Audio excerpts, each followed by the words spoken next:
I was right on the cusp of turning 14, caught in that fuzzy zone between being a kid and stepping into the whirlwind of teen life, when this super creepy thing happened. It's one of those moments that just sticks with you, you know? Suddenly, the whole feeling safe thing wasn't a given anymore. It was me and my little brother Ethan, who's just a year younger, doing our best to ride out the storm of growing up. Our mom was our rock, especially after our dad checked out on us a few years back.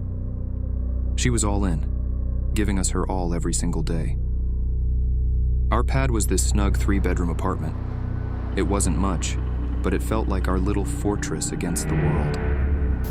On nights when Mom had to stay late at work, our Uncle Tom would drop by to keep an eye on us. Ethan and I, we had our squabbles like any siblings. But deep down, we were tight, thanks to everything we'd been through together, especially after Dad left us. So, this one night, things took a turn for the weird. It was one of those evenings where the shift at Mom's job stretched into the night, leaving Uncle Tom in charge. The apartment felt different without her, quieter somehow, even with the usual sounds of the city drifting through our windows. As usual, Uncle Tom was camped out in front of the TV, and Ethan and I were holed up in our rooms, lost in our own little worlds. I was deep into this book, traveling to far-off places in my mind, while Ethan was all probably asleep already as he usually goes to bed early. But then, the vibe just shifted. Everything was normal, but it felt off, like when you know something's not right but can't put your finger on it. The clock just hit midnight, its red numbers cutting through the dark, and that's when I heard it. This faint, dragging sound, creeping through the quiet.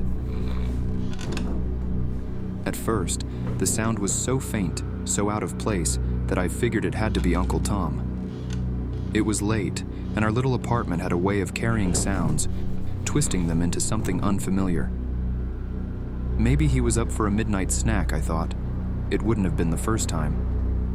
Uncle Tom had a habit of sneaking into the kitchen when he thought we were asleep, rummaging through the fridge or the cabinets for something to munch on. The floorboards in our place were old and creaky, and they had a distinct sound, especially when you were trying not to wake anyone.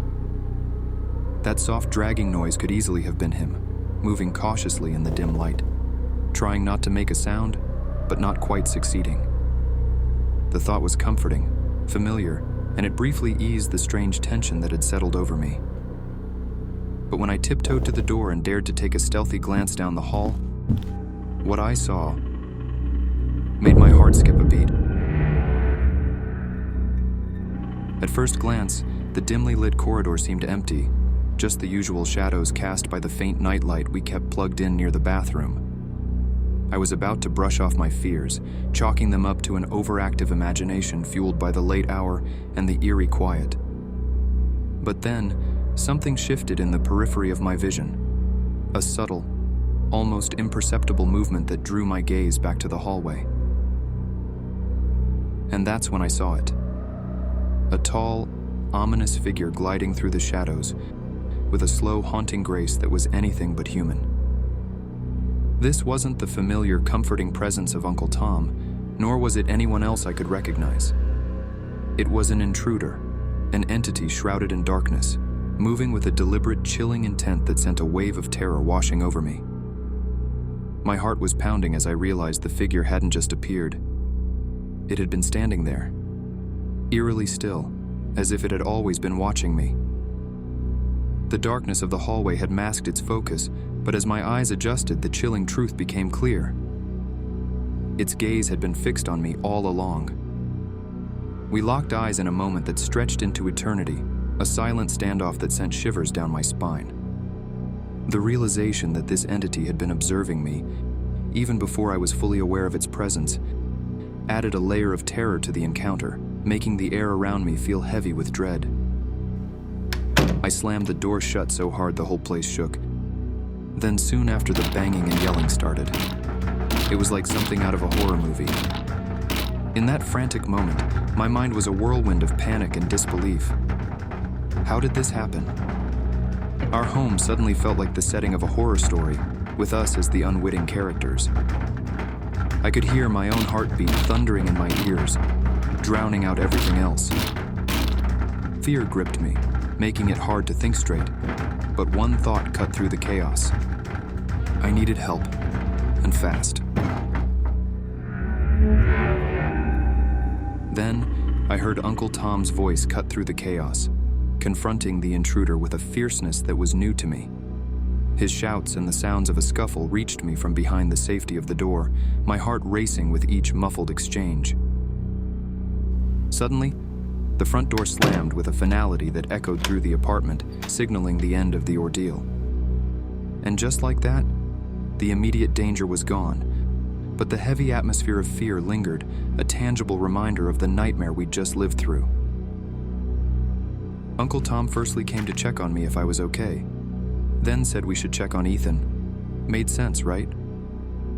After all the weirdness, making sure Ethan was okay was top of the list. So, we headed straight for Ethan's room. The door just a crack open like it always was. Pushing it open felt heavier than usual, maybe because of the thick air of worry hanging around us. Ethan's room was just as messy as he left it, but we couldn't see Ethan. Ethan?